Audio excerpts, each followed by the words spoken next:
Hello, and welcome to Transaction Trending, the official podcast of the Electronic Transactions Association, where we explore the cutting edge of payments and fintech.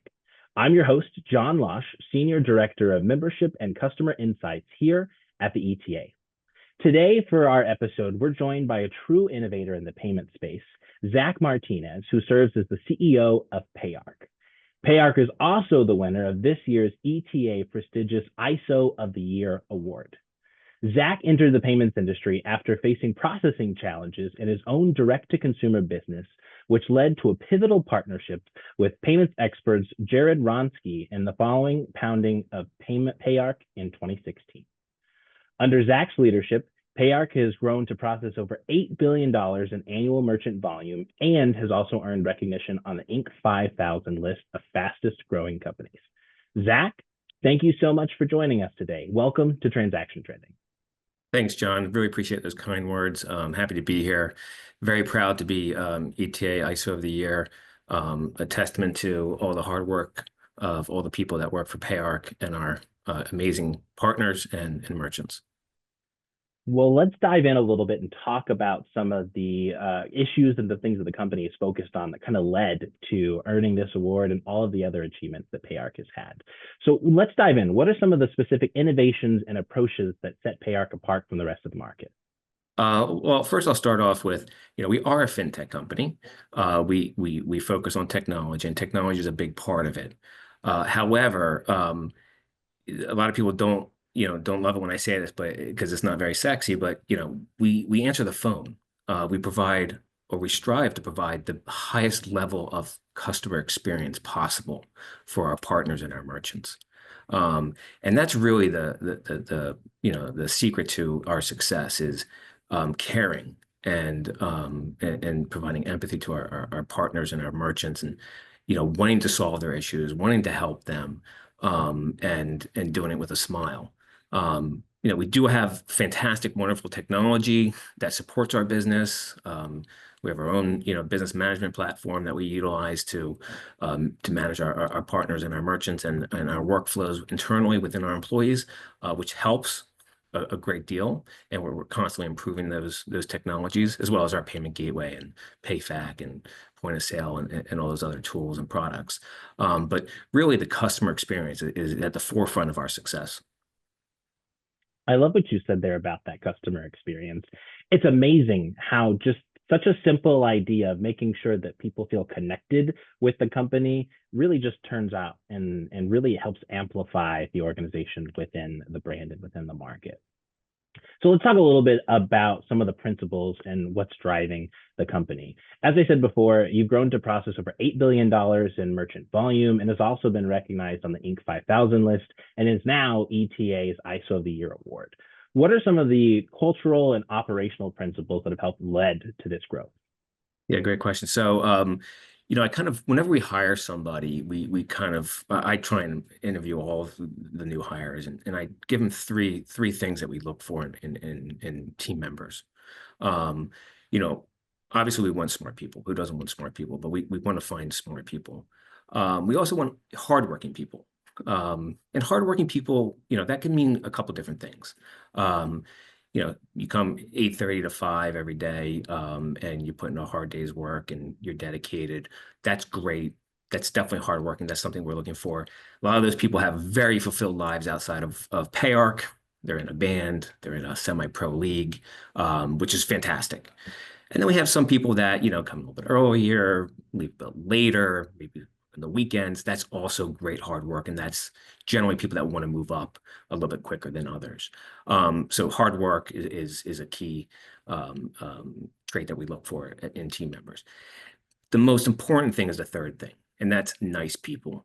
We want to hire very nice people. And as an entrepreneur for 25 years, I've realized the hard way that, nice people are the key to a company's success. And we don't always get that right, but we get it right more often than not. And we find that the people that aren't nice don't want to be in the company because we're full of nice people. So those three things are the traits that we look for in team members, and really is the part of our success that makes us so successful. And I'm sure that third key also translates into that customer service that we talked about Exactly. earlier. If you don't have nice staff, how is that going to translate into that warm, fuzzy feeling that customers have when they have a great experience with the That's right. organization? So we've talked a little bit about the staff. Let's talk a little bit about the company now.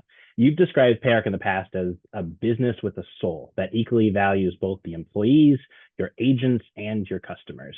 How does this philosophy translate into the business practices, especially at the scale of the organization? Yeah, for sure it gets harder and harder to keep that mantra true. We do it by having conversations with our referral partners, conversations with merchants. Whereas some referral partners or merchants may have, a business line that's a little bit trickier, maybe newer, hard to understand, where some of the bigger guys just say, hey, listen, this is the policy. It's not a fit for us. Yeah, we take the extra step to say, okay, tell us about your business. Tell us about your distribution. Your sales distribution process. We want to understand, how are you getting these new clients, or if it's a specific merchant, talk to us about your business. Did you had some growing pains? You had some customer support issues. I can understand that. What have you done to resolve it? So the soul part comes from that, right? Being willing to talk to anybody and get an understanding of their business and try and provide a solution for them. Um, and it does get harder as you get larger. And that's why training is such a big and important part of our business. Um, Making sure that every new hire that we hire, um, gets that training that is needed to be able to have those conversations. It's not going to have those conversations, within the first couple of months, but after 6, 9, 12 months, we want everybody thinking the same thing in the company and having that same approach that we've always had. That's incredible to hear, because it also makes a lot of sense, because they're going to be the ones that's carrying that mission forward. So if they're bought in, then it's going to showcase in the work and the things that they're providing back into the customers and back into the company.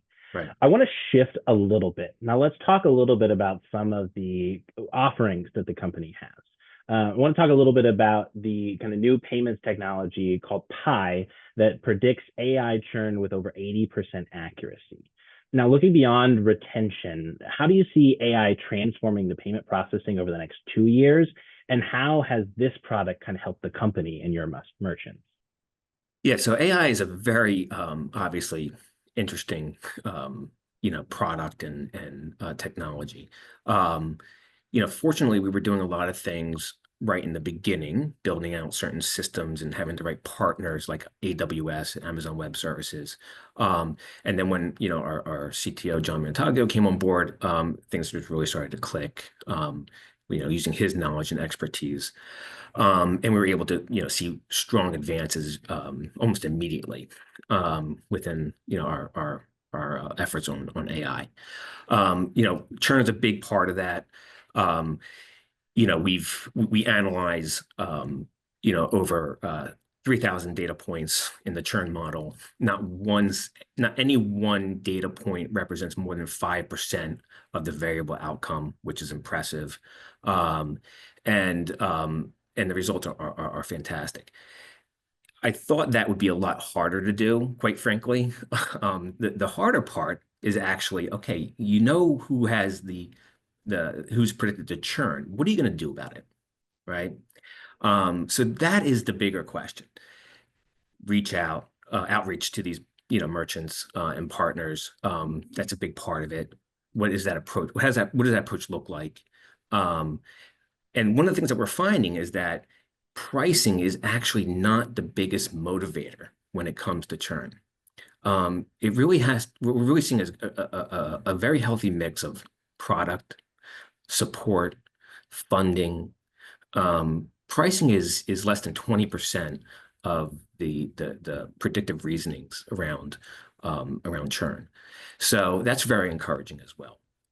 So we're super excited about that.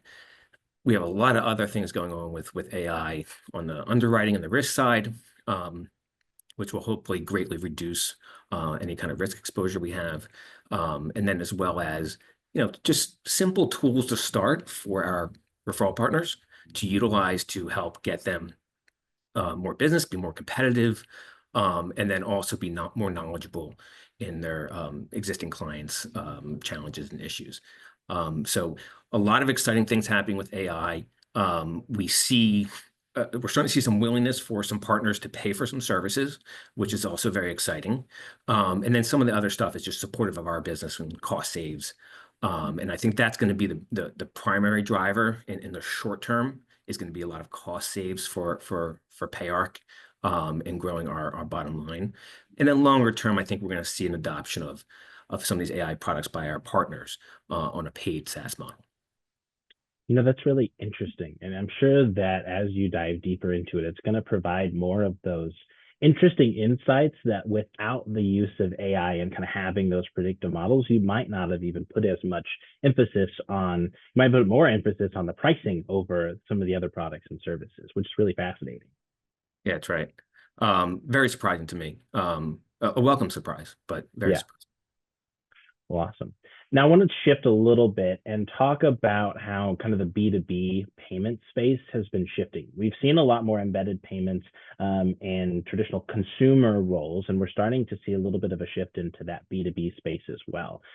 How is Payarch transitioning and looking ahead to that future of the embedded B2B payments landscape? Yeah, great question. So, within our payment, the Payarc payment gateway, we have, invoicing capabilities. The invoicing capabilities has, the ability to pay by mobile phones, if warranted. There are many different options through email, ACH, credit card, obviously. And there's a whole tracking system involved in that invoicing process. We also have on our ISV side of the business many partners that are B2B focused on a SaaS model that we support. Remember, Payarc has done a fantastic job enabling payments for our distribution partners, right? We love being in the background. We want to do the payment side really, really well, support our partners, and let them shine. And we certainly see that on our ISV side with our embedded payments on the B2B side, those types of partners on the ISV side. And then we have a few merchant relationships that we help with our payment gateway. But we really love seeing our partners shine. There are a lot of new technologies that are starting to become more and more popular, push to card. RTP payments has been around for a while, and we're starting to see a much more interest and adoption of those products, which will obviously continue to grow once more banks adopt the Visa and MasterCard direct and send product. Wow, that's really fascinating. And it also sounds like that culture has also shifted not from internally, but also to those partners as well, as you mentioned, as you want them to shine as they continue to serve their consumers at the end of the day. That's right. So let's kind of wrap up our conversation here with thinking bigger picture, focusing on kind of what's to come. Do you think that there's any particular either partnership or technology, or do you think there's something lying in the wait that's going to shake up the payments industry? And how is Payarc positioning yourself to adapt to that potential change? I think we need to stay true to our original mission and continue to answer the phone and support our partners in whatever comes their way. We're growing our ISV business rapidly, and that comes from us being willing to have conversations with these software and technology companies that need someone to talk to about the payments ecosystem and ways in which they can grow their business instead of just getting it from a website, like some of our competitors, where there's nobody to talk to. So we just want to continue to do what we're doing, be disciplined, answer the phone, provide great customer experience, and make sure that our technology is up to snuff to support their needs. But stay the course and continue to do what we do great. That wraps up today's episode of Transaction Trending. Again, we'd like to thank our guest, Zach Martinez, the CEO of Payarc, for joining us, and to congratulate the entire Payarc team on earning the ETA ISO of the Year award. Thank you again to our listeners for joining us for another episode of Transaction Trending. Don't miss future episodes for continued conversations as we explore the cutting edge of payments and the ecosystem and the leaders that are driving us forward. From the ETA, I'm John Losh. Thank you so much, and we'll see you next time.